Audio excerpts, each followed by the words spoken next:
Assalamualaikum warahmatullahi wabarakatuh.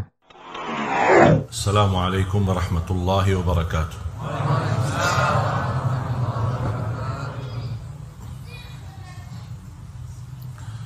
Alhamdulillahi rabbil alamin. Ashhadu an la ilaha illallah wahdahu la sharika lahu waliyus salihin. Wa ashhadu anna sayyidana wa nabiyyana Muhammadan abduhu wa rasuluhu as-sadiqul amin. Allahumma salli wa sallim wa barik ala sayyidina Muhammad wa ala alihi wa sahbihi wa man tabi'ahum bi ihsanin ila yaumiddin. Subhanaka la ilma lana illa ma 'allamtana innaka antal alimul hakim. Alhamdulillah wa syukrillah.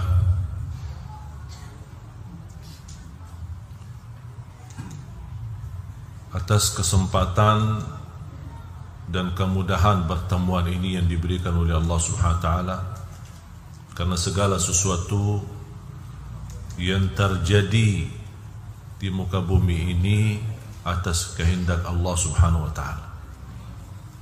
Tidak ada yang terjadi kebetulan. Sebelum Allah menciptakan bumi dan langit 500 tahun sebelumnya sudah tertulis pertemuan ini di Masjid Jami'atuz Zahidin.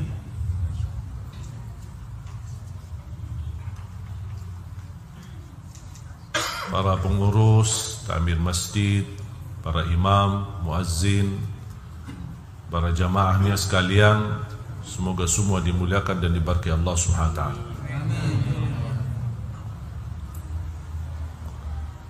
Salah satu kenikmatan yang sangat berharga bagi kita semua sebagai umat Islam adalah kita bagian dari umat Nabi Muhammad sallallahu alaihi wasallam. Dan kita semestinya merasakan nikmat itu. Kita terpilih menjadi umat Nabi Muhammad. Nabi Musa saja berkeinginan menjadi umat Nabi Muhammad, karena Nabi Musa bersama umatnya termasuk umat yang cukup banyak dan besar. Dan sebelum bertemu Nabi Muhammad, dia mengira umatnya yang terbesar. Di waktu Isra Mi'raj bertemu dengan Nabi Muhammad sallallahu alaihi wasallam, dan dia bisa mengenal ternyata umatnya Nabi Muhammad jauh lebih besar dan jauh lebih banyak jumlahnya dibanding umat Nabi Musa. Ibarat satu ekor kambing yang putih, polos, ada satu bulunya warna hitam. Kira-kira nampak enggak yang warna hitam? Di dalam bulu yang begitu banyak cuma ada satu warna hitam. Atau sebaliknya, satu ekor kambing hitam, ada satu bulunya yang berwarna putih. Itulah yang kecil itu adalah umat Nabi Musa. Satu ekor kambing itu adalah besarnya umat Nabi Muhammad SAW. Besar bukan sedikit, besarnya luar biasa. Makanya di situ Nabi Musa merasa cemburu dengan jumlah yang begitu banyak. Lebih lagi umat Nabi Muhammad dihadirkan dan didatangkan di akhir zaman, umat yang terakhir. Ada lagi umat lagi, karena Nabi kita Nabi yang akhir. Berarti setelah Nabi kita tidak ada Nabi, dan setelah umat kita tidak ada umat. Habis kita adalah hari kiamat.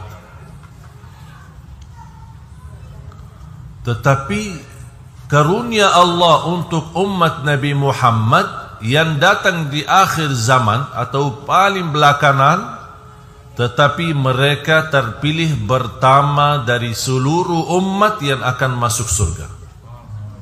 Masya Allah.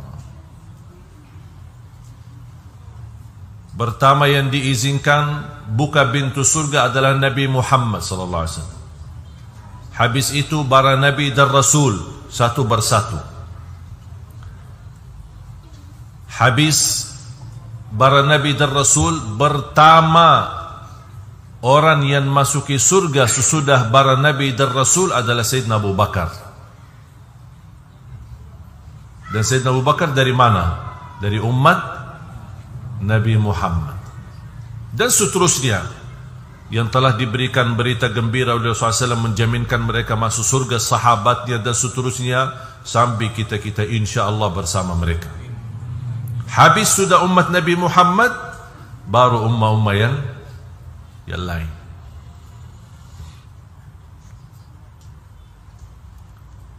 Dan salah satu kelebihan umat Nabi Muhammad SAW, kita akan bersama Rasulullah. Karena Rasul sebelum masuk surga menunggu kita. Tak ada umat yang ditunggu oleh nabinya. Kita aja Nabi Muhammad yang menunggu kita. Bagaimana bisa Nabi Muhammad mentandai umatnya di dalam sekian banyak umat-umat yang lain? Coba kalau kita sekarang hitungan manusia katanya 5, 6 atau 7 miliar yang ada di bumi, yang muslim maupun non muslim. Bayangkan kira-kira kalau sekarang umat manusia kira-kira 6 atau 7 miliar, bayangkan berapa jumlah manusia dari zaman Nabi Adam sampai sekarang.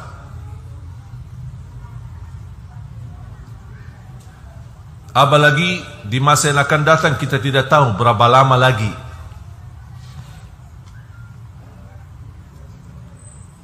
Bagaimana Nabi Muhammad SAW di hadapan miliaran manusia, puluhan umat, bagaimana bisa dia mengenal umatnya dan bisa menandai umatnya? Ternyata dari cahaya wudu dan salat. Tidak cukup syahadat, tidak cukup syahadat. Karena banyak orang berkata asyhadu an la ilaha illallah wa asyhadu anna Muhammadan Rasulullah, tapi tidak salat. Tidak ada cahaya, belum ada cahaya. Itu baru cahayanya di kalbu kalau kalimat ini. Tapi Rasulullah SAW kan tidak bisa lihat isi hati. Bagaimana bisa dikenal? Dari wajahnya, tangannya, kakinya ada cahaya. Cahaya apa? Cahaya wudunya.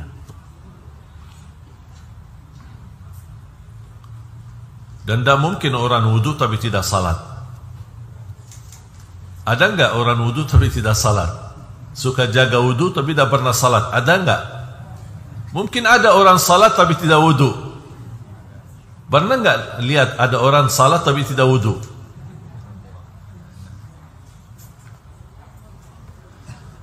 Makanya kita bersyukur, alhamdulillah kita menjadi umat Nabi Muhammad SAW.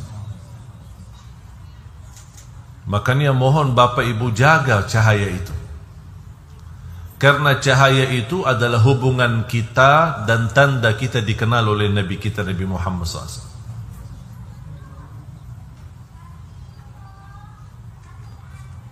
Nabi Muhammad SAW menunggu kita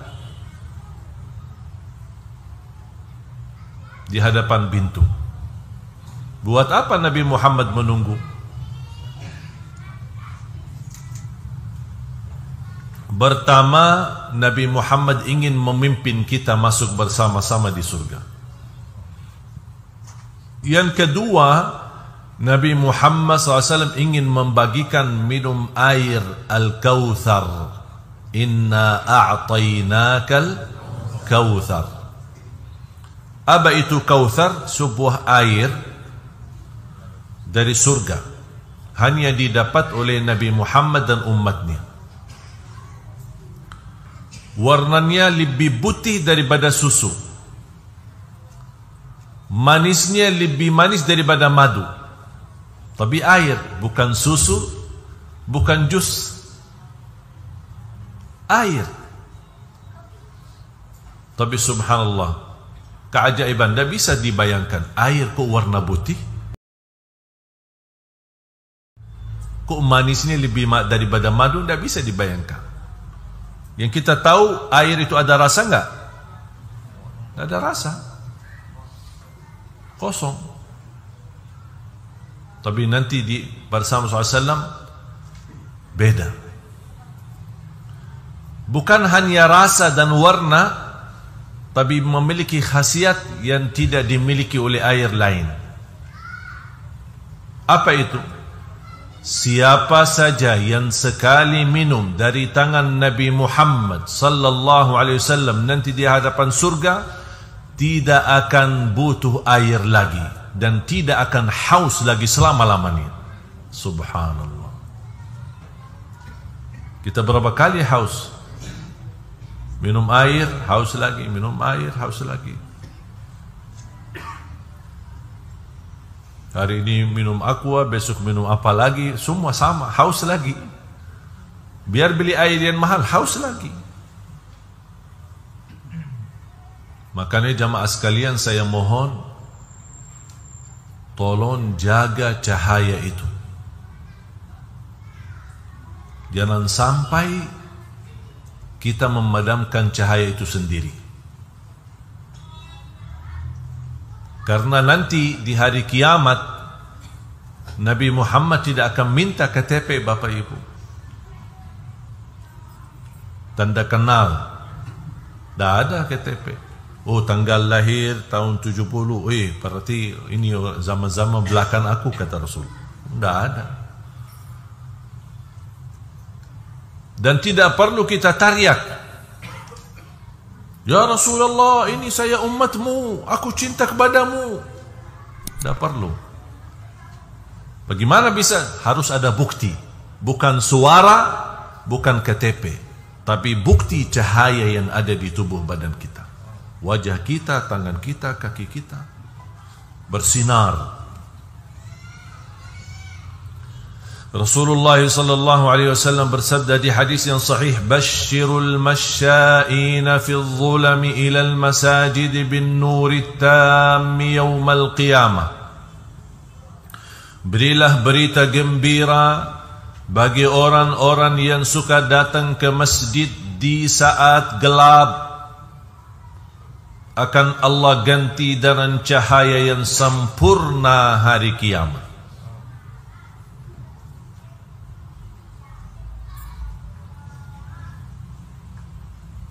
Berarti kita jaga salat, apalagi datang ke masjid di saat gelap, ada balasannya. Selain pahala 10 kali lipat, selain kita mendapatkan salat berjamaah lebih besar 27 kali lipat dibanding salat sendiri, selain kita setiap langkah satu derajat, satu langkah satu kebaikan, satu langkah menghapuskan dosa, dan langkah-langkah itu pulang pergi. Bukan hanya datang ke masjid dihitung langkah-langkahnya, pulang pergi. Balik ke rumahnya, padahal pulang ke rumah kan sudah selesai, sudah tunaikan salat, tetap dihitung langkah-langkah. Kemarin pas saya berbicara masalah langkah, ada orang, terus gimana kalau naik motor? Gimana hitungan langkahnya? Saya bilang, kalau soal hitungannya jangan khawatir, Allah tidak akan salah hitung. Yang penting kita harus tahu, mampu menghitungkan dosa kita. Kalau soal hitungan, Allah tidak pernah salah. Yang penting jangan kita salah hitung dosa kita.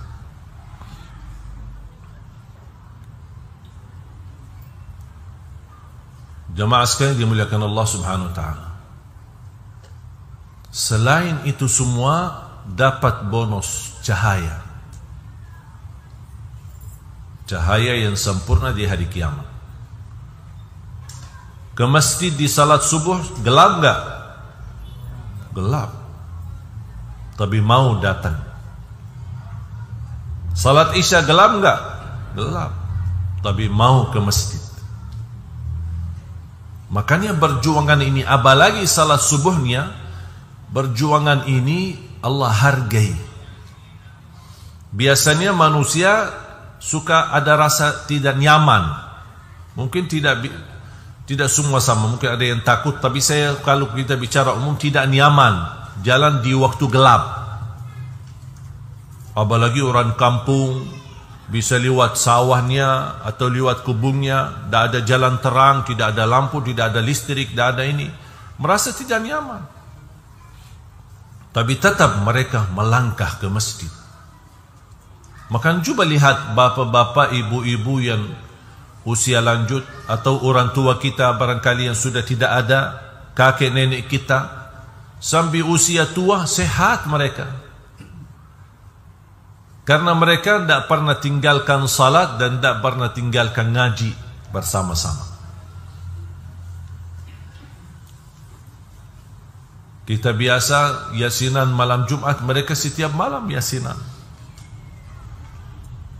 Bahkan sebelum maghrib mereka makan, habis maghrib sudah tidak boleh ada aktivitas selain ngaji. Duduk di musalla sambil menunggu isya, betul kan?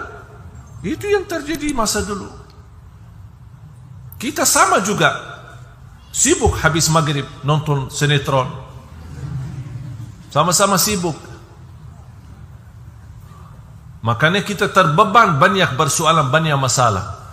Mereka hidupnya pas-pasan, orang dahulu kita hidupnya pas-pasan, tapi tidak pernah pusing, tidak pernah stres.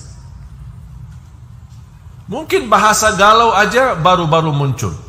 Mungkin orang dulu tidak tahu apa itu galau. Dia fikir berbagai macam makanan. Sekarang coba, siapa yang tidak galau? Allah yang bikin galau? Tidak, kita yang bikin galau sendiri. Tinggalkan ngaji, tinggalkan masjid. Yang malam jadi siang, yang siang jadi malam. Main bermalam-malam TV, nonton bola, main catur, main PS, macam-macam sampai dekat subuh. Sudah dekat subuh ngantuk, tidak memfikirkan tahajud walaupun 2 rakaat, tutup witir, sudah tahajud walaupun 2 rakaat. Tidak. Oh lagi capek, begal, mau istirahat sebentar.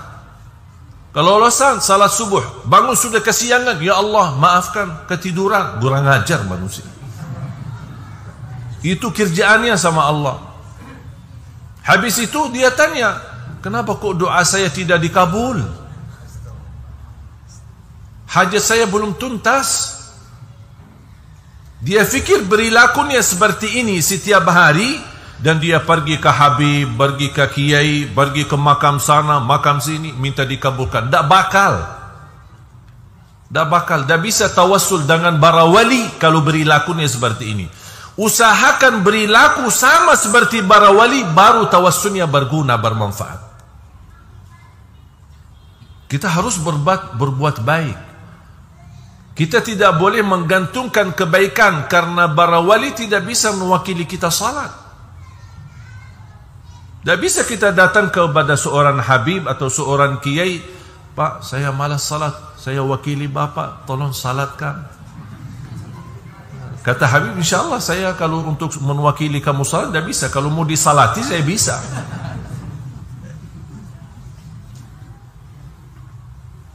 Berarti ada amalan yang tidak bisa diwakili orang lain. Kita harus kerjakan. Salat kita, ngaji Al-Quran, kita berbuat kebaikan, tahajud, jaga salat sunnah duha, sunnah tahiyatul masjid, masuk sunnah wudu. Apapun kebaikan yang kita bisa lakukan, jangan kita tinggalkan. Dengan segala upaya, ikhtiar yang kita lakukan, walaupun ada kekurangan, barangkali ada kekurangan khusyuk, ada kekurangan belum bisa sempurna ibadah kita, tolong Mbak Kiai, tolong Mbak Habib, tolong doakan. Itu namanya ikhtiar. Ada usaha. Habis kita usaha, baru kita boleh. Tak apa-apa kita minta tolong orang salih mendoakan. Ulama kita yang kita pandangi mereka sebagai orang salih, minta doanya. Rasulullah SAW menwasiatkan sahabat, kalau kalian bertemu dengan Uwais Al-Qarani, minta doanya. Mana yang lebih mulia? Sayyidina Abu Bakar, Sayyidina Umar, atau Uwais Al-Qarani? Ya, jauh lebih besar kemuliaan Sayyidina Abu Bakar, Sayyidina Umar. Mereka cukup mendapatkan kemuliaan mendampingi Rasul. Itu sudah cukup. Bersama Rasul, membela Rasul, berjuangan sama Rasul, makanya dimakamkan bersama Rasul di samping Rasul SAW. Tapi coba bayangkan, Rasul SAW menyuruh mereka, carilah Uwais. Kalau kalian ketemu, minta doanya. Berarti boleh minta doa orang salih. Walaupun kita merasa berbuat kebaikan, menjaga salat, menjaga, tidak apa-apa. Orang salih minta doa sama orang salih.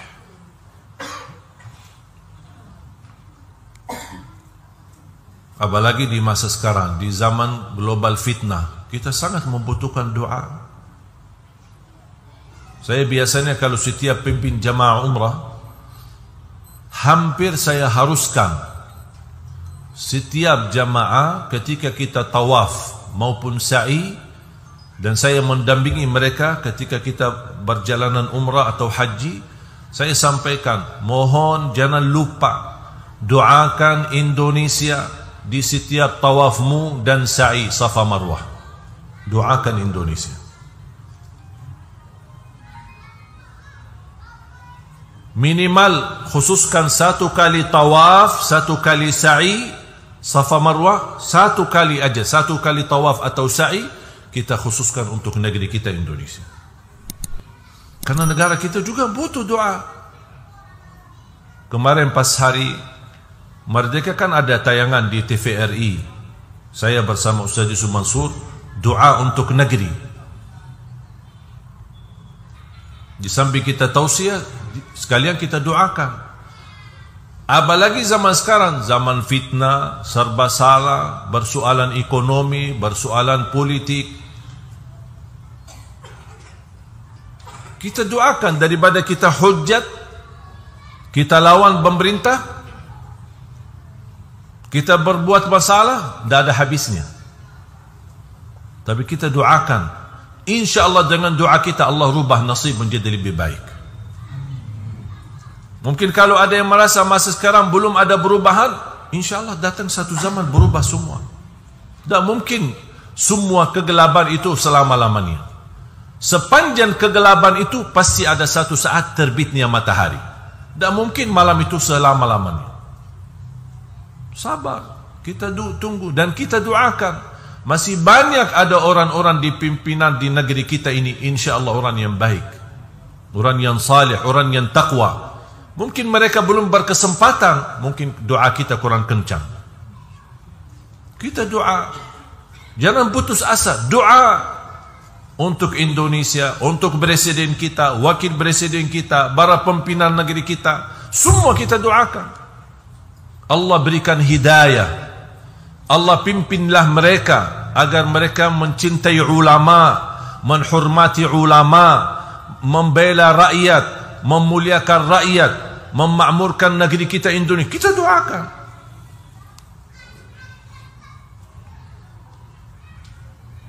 Menjadi ikhtiar. Karena kemarin salah satu usaha dan ikhtiar kita, masing-masing sudah memilih. Betul?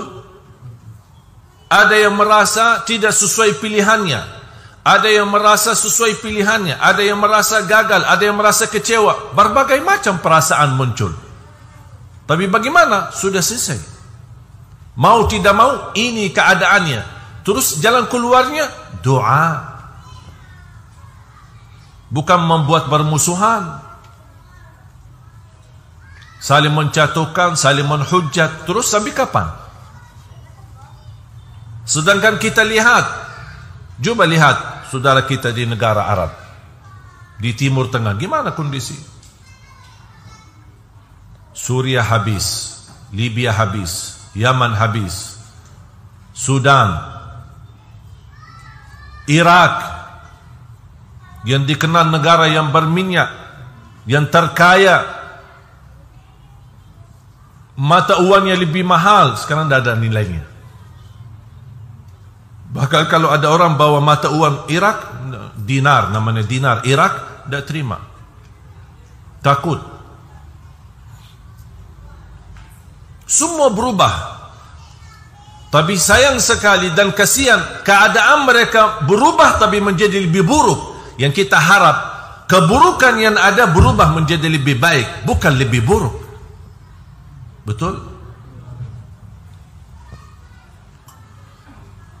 Makanya di samping ikhtiar kita, selain doa, alhamdulillah kita membangun program mencetak 1 juta penghafal Al-Quran. Dan alhamdulillah program ini jalan.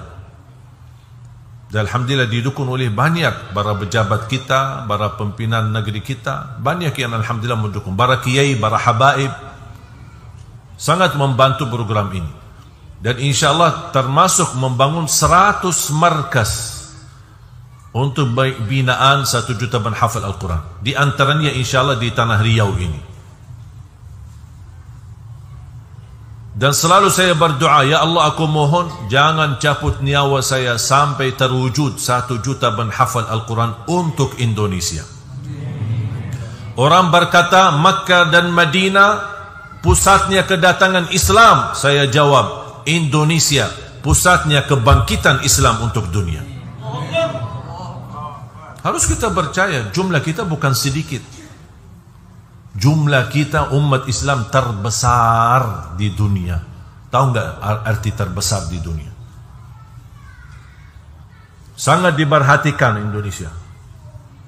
Makanya banyak musuh-musuh kita dalam negeri maupun di luar negeri berkeinginan menjatuhkan Indonesia. Bahkan kalau bisa dijatuhkan kata umat terbesar Islam di Indonesia. Mereka ingin menghabiskan kata itu. Karena membuat mereka takut. Walaupun sayang sekali umat terbanyak begitu dan terbesar, tapi belum bersatu. Jangankan rakyat, mohon maaf, ulamanya aja belum bersatu. Gimana rakyat? Saya tidak berbicara pilihan atau berbeda pilihan atau berbeda pendapat. Itu kita harus wajib menghormati perbedaan. Tapi yang saya fikirkan, bermusuhannya sampai kapan?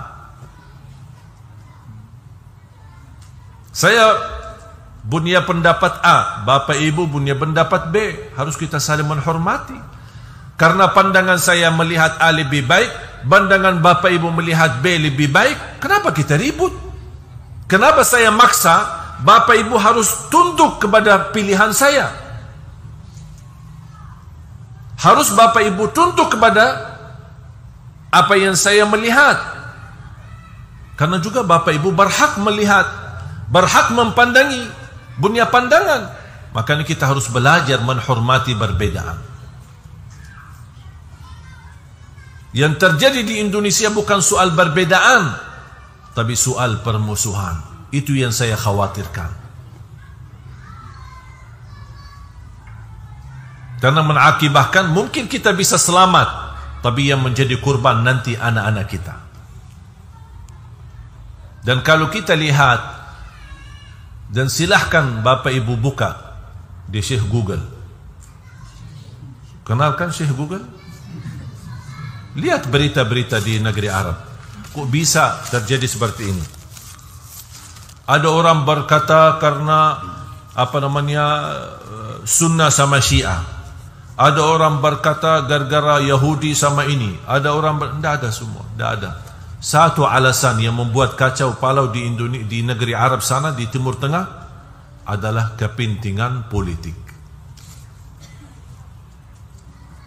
Kira-kira mau nggak negeri kita gara-gara kepentingan politik dijadikan negeri kita yang kacau balau, hancur, perang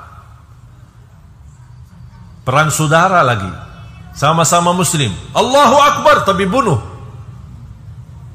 membunuh sesama, sama-sama takbir tapi saling membunuh. Na'udzubillah min dzalik. Mudah-mudahan negeri kita diselamatkan oleh Allah SWT. Makanya solusinya kita harus memfikirkan membangun. Kalau kita tidak mampu merubah keadaan sekarang, kita harus mampu membangun. Bagaimana membangun? Kembali umat ini kepada Al-Quran.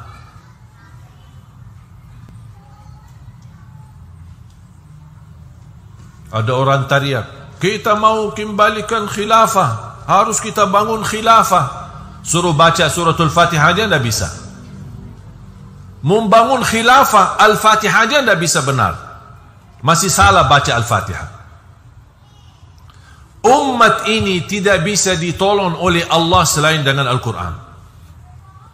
Kunci keselamatan, kunci kemenangan, kunci kemakmuran, kunci dilindungi oleh Allah dari segala bahaya dan keburukan Al-Quran. Kalau kita batu dan tunduk kepada Al-Quran, semua bumi akan tunduk kepada kita. Bagaimana kita lihat umat Islam terbesar di dunia, 54% tidak bisa ngaji. Berarti lebih dari separuh rakyat Indonesia tidak bisa baca Quran. Malu enggak kita? Bagaimana kita bisa mendapatkan pertolongan Allah? Jangan-jangan kita selama puluhan tahun salat, tapi tidak ada satu pun diterima oleh Allah karena Fatihahnya tidak benar. Alhamdulillahi Rabbil Alamin, dia baca Alhamdulillahi Rabbil Alamin, rubah makna. Alhamdulillahi Rabbil Alamin, segala puji bagi Allah, dirubah Alhamdulillahi Rabbil Alamin, artinya Allah mati. Satu huruf ha jadi ha, rubah makna, batal salatnya. Dia tidak tahu. Makanya niat cita-cita saya semenjak Allah anugerahkan, sebenarnya Indonesia bukan pilihan saya, tapi barangkali Allah menanugerahkan, takdirkan.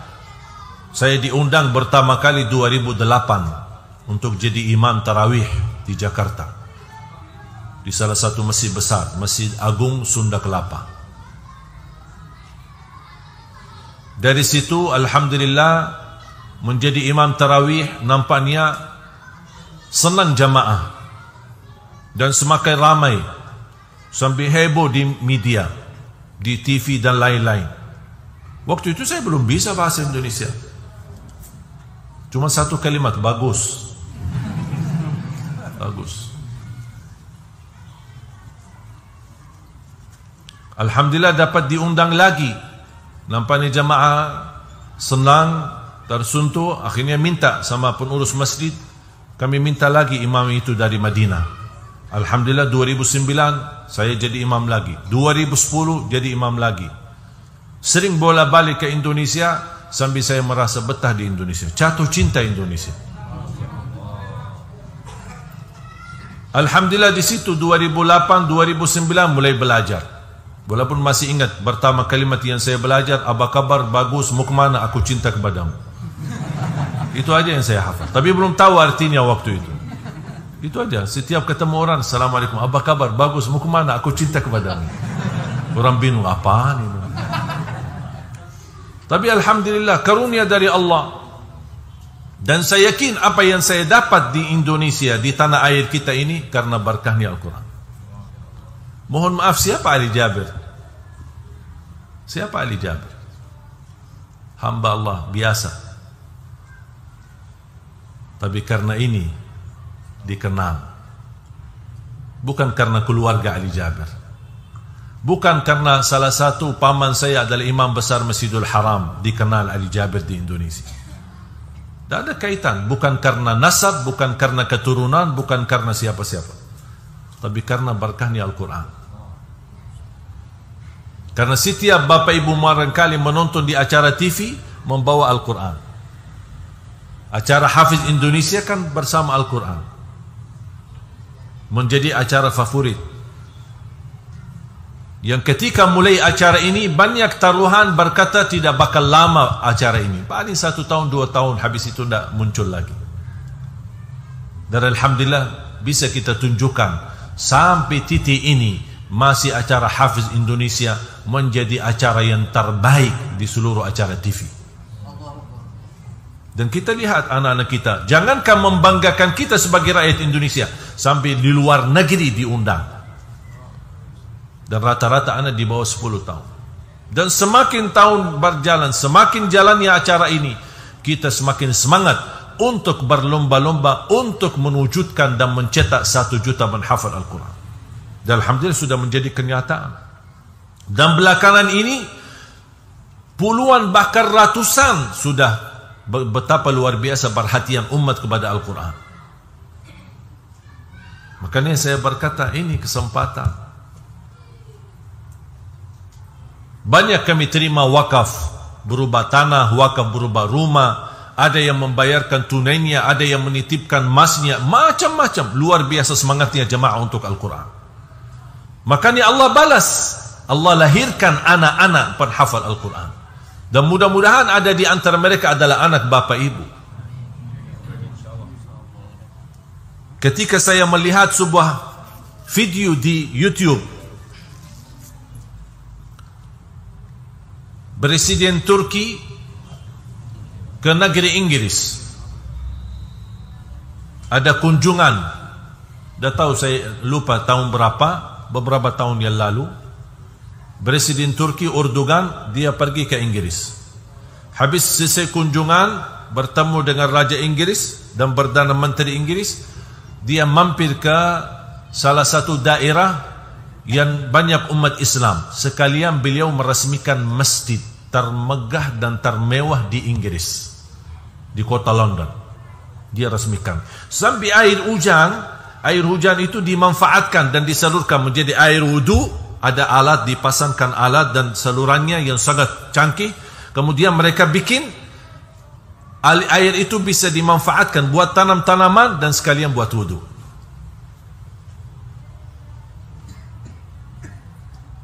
Dan listrik rata-rata dari tenaga matahari. Beliau resmikan,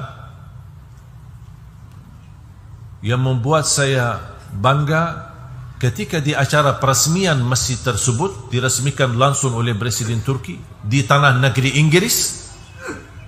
Kemudian biasanya kan ada susunan acara kan, acara peresmian masjid atau sekolah kan ada bacaan Quran, ada sambutan dan lain sebagainya. Yang membaca tilawatul Quran di acara itu adalah Presiden Turki. Coba meresmikan masjid, membaca Al-Quran di tanah negara Inggris.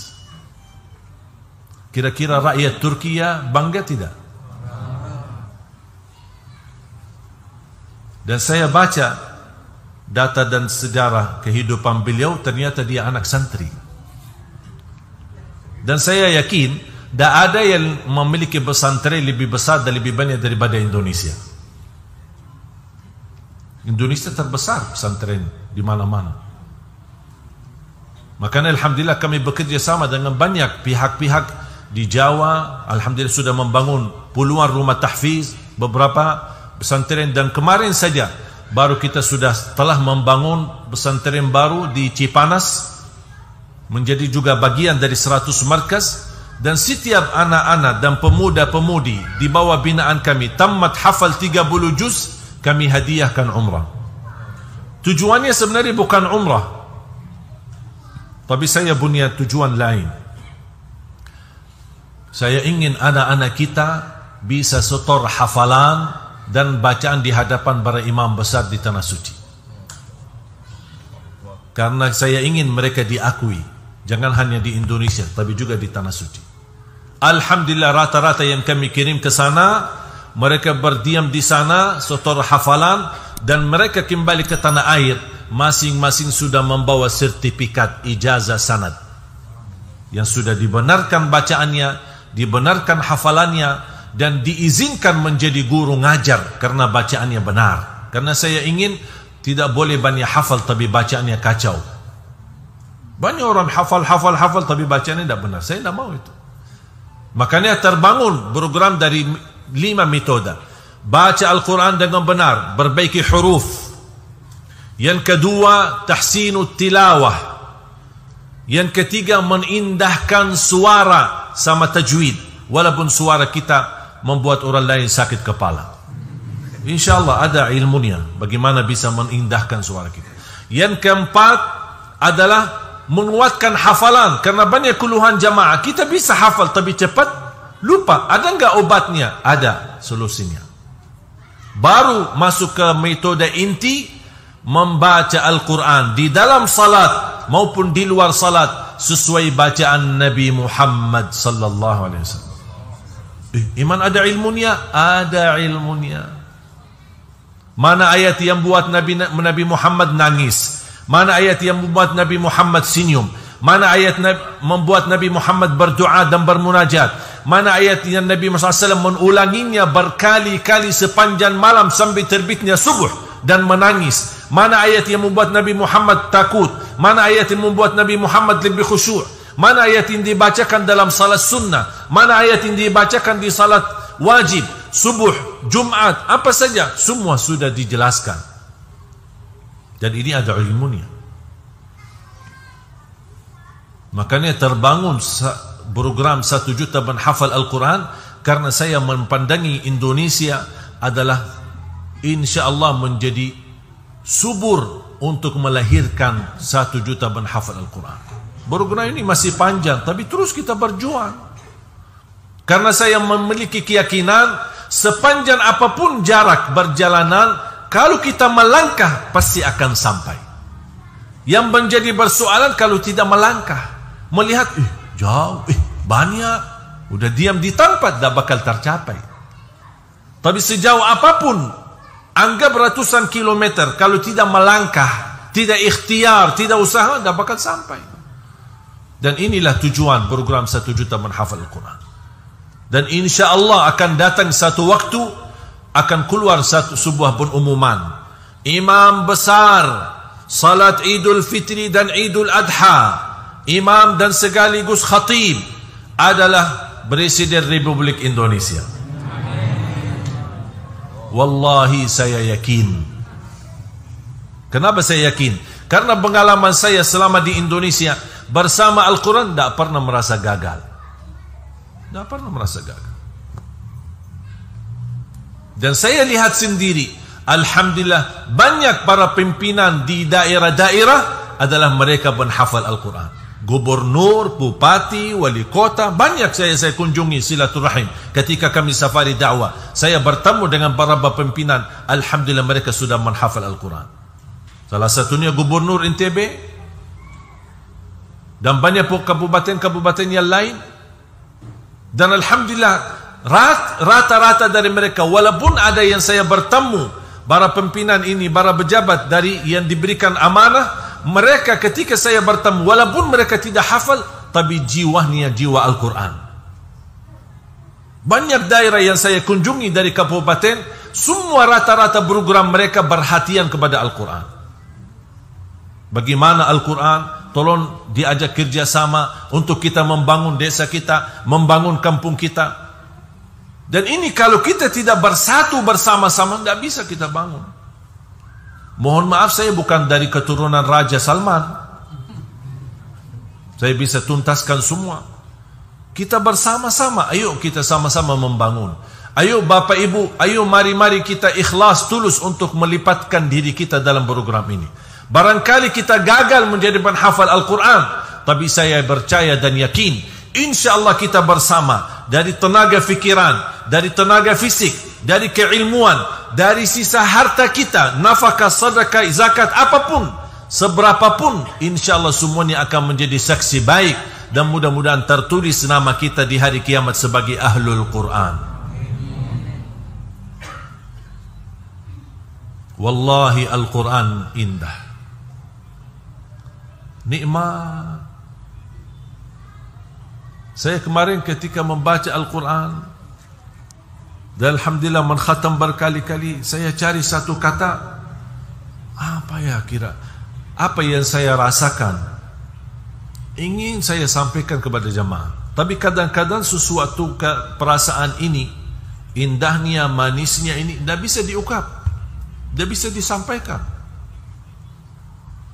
Sambil saya fikir kira-kira apa kata-kata yang paling pas. Saya ingin betul apa yang saya rasakan bisa dirasakan oleh Bapak Ibu. Habis saya berfikir, saya tidak ketemu selain kata, wallahi Al-Quran ini nikmat. Wallahi nikmat. Miskin yang tidak bisa merasakan nikmatnya Al-Quran. Wallahi miskin. Bukan miskin harta, miskin perasaan, tidak bisa menikmati Al-Quran. Kitab ini bukan kitab biasa, bukan tulisan manusia, tapi kitab ini diturunkan oleh Allah, kalamullah. Kata guru saya, barang siapa yang ingin mendengar Allah bicara, baca Al-Quran. Kalau belum bisa merasakan nikmatnya melalui baca, sima', dengar murattal sambil renungkan fikiranmu, hatimu, supaya bisa menikmati. Sempurna kitab ini, tidak ada sedikit pun kebatilan di dalamnya, bahkan tidak ada keraguan. Dzalikal kitabu la raiba fih, dan menjadi petunjuk bagi kita, hudal lil muttaqin. Indahnya wallah, indahnya membaca, indahnya menyimak, mendengar, indahnya mendukun, indahnya berinfak, indahnya semua apapun yang terlibat, segala sesuatu yang terlibat dalam Al-Quran, bersama Al-Quran, apapun bentuknya, wallahi nikmat. Bayangkan Bapak Ibu yang memberikan infaknya, sedekahnya, kemudian kita meninggal dunia, dan semua infak kita yang menjadi wasilah dan sebab terlahir 1 juta penghafal Al-Quran. Dan anak-anak kita ini setiap hari dari pagi sampai malam baca Al-Quran. Berarti selama anda di dalam kuburan, Allah setorkan pahala bacaan mereka terus. Padahal kita sudah mati, tidak ada amalan lagi, tapi karena sedekah kita ternyata membawa manfaat. Dan saya kenal banyak anak-anak santri kita, subhanallah, sambil saya kagumi, ada di antara mereka, wallahi tekad tingginya jauh lebih besar daripada saya sendiri. Dan saya ketika merasa diri malas, merasa diri turun semangatnya, saya bertemu dengan mereka, bertambah semangat. Tak pernah mereka capek membaca Al-Quran, dari pagi sampai malam, mengulangi berkali-kali. Sampai ada di antara mereka yang tamat alhamdulillah hafalan di usia 13 tahun, hafal 30 juz. Tapi luar biasa. Sampai ketika dikirimkan ke Madinah, dia satu-satunya dibanding semua yang dikirimkan ke Madinah, dia satu-satunya di dalam 1 bulan dia mampu setorkan hafalan di hadapan para imam, 3 imam, dan setiap imam dia khatam 30 juz. Dalam 1 bulan, berarti 3 kali dia khatam. Saking begitu luar biasa tekadnya dan keinginannya besar. Dan masih muda, ini sekarang mungkin usianya 15, baru ini cerita belum lama. Makanya jamaah sekalian, mohon doa restu, mohon dukungannya untuk program 1 juta penghafal Al-Quran. InsyaAllah terlahir dari tanah Riau ini, InsyaAllah penghafal Al-Quran. Cita-cita saya dan harapan saya, setiap masjid InsyaAllah memiliki imam penghafal Al-Quran 30 juz. Bahkan keindahan bacaan mereka adalah sama dengan keindahan bacaan para imam-imam besar di tanah suci. Kita masuk ke masjid, mendengar suara imam kita, Masya Allah, rasanya kayak lagi di tanah suci. Berarti Bapak Ibu yang merasa merindukan tanah suci tapi belum berkesempatan ke sana, InsyaAllah bisa kita nikmati bersama suasana tanah suci, tetapi di negeri kita Indonesia tercinta. InsyaAllah dengan Al-Quran, saya yakin akan berubah semua nasib negeri kita Indonesia. Allah akan turunkan berkah langit, Allah akan keluarkan berkah dari bumi, Allah akan makmurkan negeri kita, aman, sejahtera, dan insya Allah jangankan kita negeri kita yang akan menjadi makmur, insya Allah seluruh bumi, bahkan seluruh negara akan tunduk untuk mencintai dan menghormati negeri kita Indonesia. Ada orang kemarin tanya sama saya, kok saya rasa si Ali Jabir ini kok cinta Indonesia? Apa kira-kira harapan si Ali Jabir untuk Indonesia? Saya jawab, harapan saya rakyat Indonesia berada di tanah air maupun dia pergi ke luar negeri dihormati oleh dunia. Itu aja. Kalau dilihat ini orang Indonesia, salam hormat, cinta, hormat. Itu yang menjadi harapan saya. Dan ini semua bisa terwujud semuanya melalui Al-Quran. Makanya saya selalu dorong para orang tua yang merasa diri gagal menjadi penghafal Al-Quran, mohon jangan gagalkan anakmu. Tolong. Apalagi sekarang, di zaman sekarang banyak kemudahan dan fasilitas. Quran warna-warni, ada terjemahannya, ada tajwidnya, setelkan bacaannya, sampai anak-anak mainan anak-anak pun ada sekarang banyak program hafal Al-Quran. Silahkan nonton di YouTube. Kalau berkenan menjadi pelanggan di YouTube, ada satu channel kami bikin adalah Hafiz dan Hafizah. Sehari-hari supaya anak-anak kita menontonnya bisa menerapkan akhlak. Karena saya ingin bukan hanya hafalan Al-Quran, tapi berakhlak-akhlakul Quran. Buka di YouTube Hafiz dan Hafizah. Sehari-hari mereka, bagaimana mereka bisa mengobati keburukan akhlak, bagaimana bisa menanamkan akhlak yang mulia, bagaimana bisa menanamkan jiwa Al-Quran dalam hati mereka dan sehari-hari mereka. Ini menjadi salah satu upaya. Apapun bentuknya, apa itu film karton, apa itu sinetron, apa itu film, apa saja, apa yang bisa mendorong dan membantu untuk membuat umat ini mencintai Al-Quran, kami selalu usahakan dan ikhtiarkan.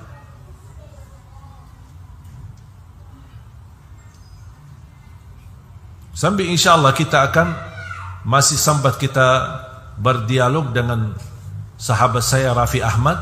Insya Allah munculnya satu program bersama beliau untuk perhatikan program Al-Quran. Banyak, alhamdulillah saya melihat luar biasa karunia Allah Subhanahu wa taala. Para artis pun mereka memperhatikan Al-Quran. Sahabat saya Irfan Hakim luar biasa, ngajinya tidak ada hentinya.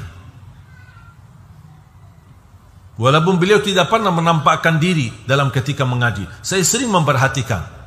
Dari acara ke acara dalam perjalanan dia selalu baca Al-Quran diam-diam di mobilnya. Semangatnya mereka, jiwa mereka sudah Al-Quran. Makanya ayo kita mari bersama-sama. Dan insya Allah, Allah akan berikan keberkahan. Kalau kita tidak dapat apa-apa dari Al-Quran, hanya keberkahan, itu sudah cukup. Berkah umur, berkah rizki, berkah keluarga, berkah sehari-harinya, mau apa lagi? Apa arti dari keberkahan? Sehat wal afiat, rizki yang melimpah, dan juga Allah lindungi dari segala bahaya dan keburukan, dan bahagia selamat dunia akhirat. Itulah inti dari keberkahan. Dan mudah-mudahan Bapak Ibu semuanya menjadi ahlul Quran dunia dan akhirat. Cintailah Al-Quran. Jangan bosan bersama Al-Quran. Sehari-harimu jangan lewat, harus selalu bersama Al-Quran. Walaupun ibu-ibu yang mohon maaf sedang halangan tidak ngaji, tolong simak, dengar. Tidak ada larangan untuk ibu-ibu mendengar Al-Quran walaupun lagi tidak salat. Setelkan CD atau dari YouTube murattal. Alhamdulillah jutaan murattal ada di YouTube. Bahkan ada pilihan mau surah apa. Sama ada terjemahannya, bisa ditampilkan terjemahannya. Subhan, semua ada. Mau suara siapa ada. Tinggal kita ketik dan milih. Dan ini merupakan kemudahan untuk menjadi ahlul Quran. Ini semua kemudahan dari Allah SWT. Coba bayangkan orang dahulu, sahabat Rasulullah, di mana tulisan Al-Quran supaya mereka bisa hafal? Di atas kulit unta. Kulit unta. Begitu turunnya wahyu, mereka tulis supaya tidak terlupa. Dan ada penulis wahyu. Ada beberapa sahabat, 6 sahabat Rasulullah SAW adalah tugasnya penulis wahyu. Apapun wahyu dari Allah mereka tuliskan. Bagi apa mereka? Bagi kulit unta, tulang-tulang sapi, tulang-tulang unta. Ini membuat tambah tulisan ayat Al-Quran. Sampai zaman Abu Bakar Siddiq radhiyallahu anhu mempersatukan semua tulisan, kumpulkan para penghafal Al-Quran untuk disatukan Al-Quran menjadi satu, di satu buku atau satu kitab. Datang zaman Sayyidina Uthman, membuat lagi satu kitab dan disebarkan kepada negara-negara lain. Tapi alhamdulillah sekarang coba, sekarang semua ada Quran yang kertas yang bagus, jelas, huruf besar, huruf kecil, warna-warni, tajwid, terjemahannya, ada suara, ada murattal. Subhanallah, semua. Sekarang berarti semestinya jumlah kita menghafal Al-Quran melebihi jumlah sahabat Rasul. Kenapa? Karena semua ada, semua serba ada. Tinggal ada kemauan tidak. Allah berfirman dalam suratul Qamar, sampai berkali-kali mengulangi dalam suratul Qamar, وَلَقَدْ يَسَّرْنَا الْقُرْآنَ لِلذِّكْرِ فَهَلْ مِن مُدَّكِرٍ. Kami telah memudahkan Al-Quran untuk dipelajari. Dipelajari, dihafal, difahami, ditadabburi, dihayati, dimudahkan. Bukan akan memudahkan, kami telah memudahkan. Berarti sudah selesai tugas Allah. فَهَلْ مِن مُدَّكِرٍ. Siapa yang mau belajar, berarti kalau ada kemauan, dapat janji Allah. Allah janji, kami telah memudahkan Al-Quran untuk dipelajari. Fahal min muddakir. Apakah ada yang mau mengambil peringatan, mau mengambil belajaran? Dapat janji Allah. Kalau tidak ada kemauan, Allah tidak bisa maksa. Karena Allah tidak pernah maksa. La yukallifullahu nafsan. Allah tidak pernah maksa. Tapi kemauannya itu sejauh apa? Kira-kira semangat menjadi ahlul Quran demi kebaikan negeri kita, demi kebaikan keturunan kita. InsyaAllah kita bersama-sama menjadi wasilah dan ikhtiar melalui, kalau orang bertawassul kepada orang salih, kalau tawassul saya kepada Al-Quran, itu wasilah saya. Wasilah saya kemakmuran Indonesia Al-Quran, keberkahan ekonominya, keberkahan politiknya, keberkahan sosialnya, kemakmuran dunianya. Dan insyaAllah akan Allah ridha kepada negeri kita menjadi baldatun tayyibatun wa rabbun ghafur dan Al-Quran. Mudah-mudahan Bapak Ibu diberikan kemuliaan oleh Allah SWT bersama Al-Quran, disucikan hatinya, dibersihkan jiwanya, diampuni segala dosanya. Ya Allah, atas izinmu kami bersama-sama bertemu di masjid ini. Ya Allah, berilah kepada kami kesempatan dan kemuliaan bersama-sama bertemu kembali di dalam surgamu ya Allah, bersama Nabi Muhammad sallallahu alaihi wasallam. Ya Allah, berilah kepada kami karunia menjadi penghafal Al-Quran, berakhlak-akhlakul Quran. Anugerahkan ya Allah kepada keturunan kami, anak dan cucu penghafal Al-Quran, yang mereka mampu membanggakan kami di hadapan hari kiamat. Tuliskan nama kami sebagai orang yang mendapatkan syafaatnya Al-Quran. Birahmatika ya arhamar rahimin. Allahumma taqabbal minna ya rabbal alamin. Ighfir lana wa liwalidina wa li jami'il muslimina wal muslimat wal mu'minina wal mu'minat al ahya'i minhum wal amwat. Ya Allah, selamatkan negeri kami Indonesia. Selamatkan negeri kami Indonesia. Selamatkanlah negeri kami Indonesia dari segala bencana, dari wabah, dari bala, dari musibah. Ya Allah, berikan perlindungan kepada negeri Indonesia dari segala keburukan ya arhamar rahimin. Berikan kepada negeri kami Indonesia pemimpin yang takwa, pemimpin yang adil, pemimpin yang amanah, pemimpin yang jujur dan ikhlas melayani rakyatmu, dan ikhlas rakyat Indonesia, dan ya Allah ikhlas membela agamamu ya rabbal alamin. ربنا آتنا في الدنيا حسنة وفي الآخرة حسنة وقنا عذاب النار وصلى الله على سيدنا ونبينا محمد وعلى آله وصحبه وسلم والحمد لله رب العالمين. Saya serahkan kepada panitia. Alhamdulillah, mohon maaf saya potong karena tadi beliau sebutkan adik-adik. Alhamdulillah, salah satu karunia Allah berikan saya bersaudara 12 timnas.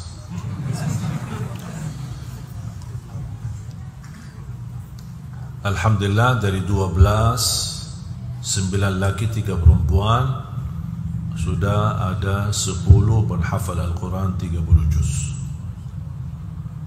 Yang 2 ini bisa dikatakan hafal tapi belum tamat. Ada yang sudah 20, ada yang 28. Sebentar lagi mereka khatam.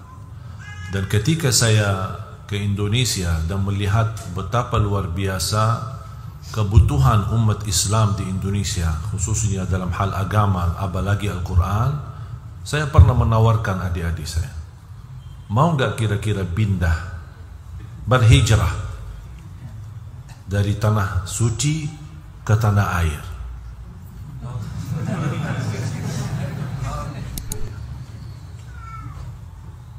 Tapi saya tidak bisa menjanjikan apa-apa. Saya tidak bisa kasih rumah, saya tidak bisa kasih kehidupan yang mewah. Kalau mau lebih nyaman, ya Madinah, karena kami semua lahir di kota Madinah. Kalau mau kita kata suci, ya Madinah. Mau kita bicara keberkahan, ya Madinah. Indonesia yang ada cuma orang Indonesia yang baik hati. Tidak ada selain itu. Mau nggak datang bantu? Karena saya sangat membutuhkan dukungan dari adik-adik. Alhamdulillah respon mereka sedikit satu persatu sampai alhamdulillah saya menghadirkan. Sekarang ada di Indonesia ada 7. Bahkan ada yang saya sudah jodohkan di Indonesia. Ada 3 laki-laki sama 1 perempuan saya sudah nikahkan di Indonesia sama orang Indonesia. Jangan khawatir Bu, masih ada lagi. Jadi alhamdulillah dengan kehadiran mereka di sini sangat terbantu. Ketika membangun yayasan, semua adik-adik saya yang terlibat ikut membantu. Ada yang manajemennya, ada yang sehari-harinya, pengawasnya, semua adik-adik saya sendiri. Yang mereka luar biasa bekerja keras. Kalau kita membangun, mereka yang turun. Karena mungkin saya tidak bisa setiap titik dan setiap ini, alhamdulillah adik-adik saya bisa. Bahkan beberapa hari kemarin sampai hari ini, adik saya Syekh Muhammad berada di Tanah Riau. Tapi beliau di sana agak sedikit jauh.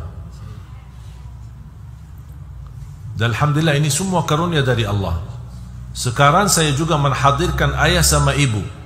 Walaupun ayah sama ibu bercita-cita untuk wafat di kota Madinah. Dan mereka datang ikut juga membantu. Saya bukan dari keluarga penghafal Al-Quran. Ayah sama ibu saya awam. Bukan mereka penghafal. Orang awam biasa. Ibu saya sampai usia 40 tahun belum bisa baca Quran. Coba bayangkan. Ayah saya belajar sekolah sampai kelas 3 SD. Ibu saya tidak pernah sekolah. Tapi kesabaran mereka, Allah lahirkan alhamdulillah penghafal Al-Quran. Sekarang anaknya sendiri menjadi guru untuk orang tuanya. Sekarang ayah sama ibu saya dua-duanya alhamdulillah hafal Al-Quran. Makanya mereka datang walaupun hanya sebatas tahsinu tilawah, memimpin bapak-bapak dan ibu-ibu, termasuk adik-adik saya yang perempuan. Sekarang sudah adik saya di sini yang perempuan ada 3 yang hadir di sini untuk membantu. Karena banyak akhwat yang awal-awal ketika mulai acara program ini agak mungkin sedikit merasa tidak nyaman. Gurunya laki-laki yang muridnya adalah perempuan.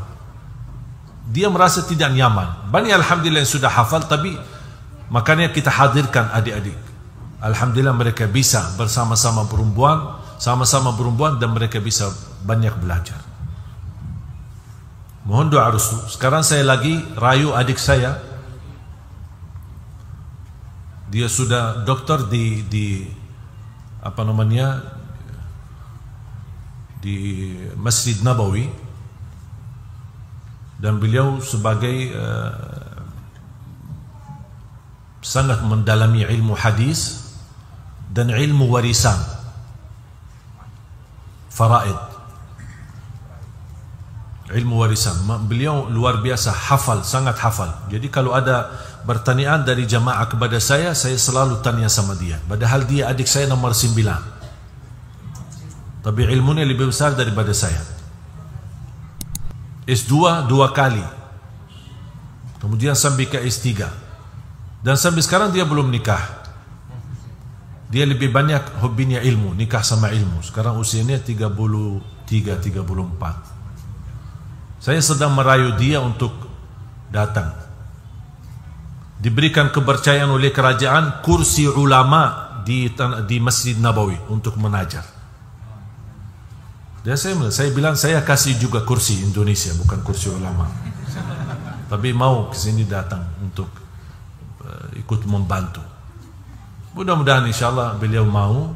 Dan saya sudah rayu kemarin berkali-kali, ada nih jodohnya, mau nggak?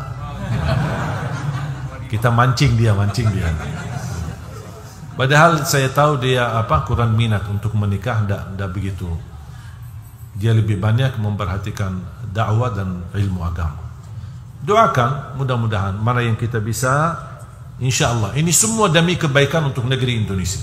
Saya tidak ada kepentingan, tidak ada urusan di negeri. Saya tidak punya kepentingan politik, saya tidak punya kepentingan apa-apa.